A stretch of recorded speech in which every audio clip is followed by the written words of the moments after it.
কুষ্টিয়া কুমারখালীর চরসাদিপুরে কেন্দ্র ঘোষিত কর্মসূচির অংশ হিসেবে ইউনিয়ন বিএনপির উদ্যোগে আলোচনা সভা, ইফতার ও দোয়া মাহফিল অনুষ্ঠিত হয়েছে। শুক্রবার বিকেলে উপজেলার চরসাদিপুর হাই স্কুল মাঠে চরসাদিপুর ইউনিয়ন বিএনপির আহ্বায়ক আব্দুল মজিদের সভাপতিত্বে প্রধান অতিথি হিসেবে উপস্থিত ছিলেন কুষ্টিয়া জেলা বিএনপির যুগ্ম আহ্বায়ক ও উপজেলা বিএনপির আহ্বায়ক আলহাজ নুরুল ইসলাম আনসার প্রামাণিক।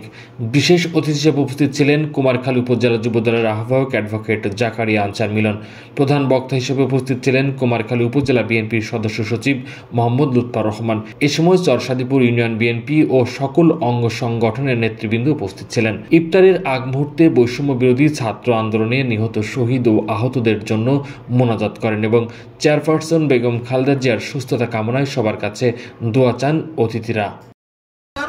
ইফতারি মাহফিল সামনে নিয়ে করতে যায় যত স্কুল কলেজের ছাত্ররা কষ্ট করে যাও, আল্লাহ আমরা যারা মনের দিকে অশান্তিতে আছি, আল্লাহ আমাদের শান্তির মুসলমানদেরকে হিফাজত করেন। ইয়া আল্লাহ,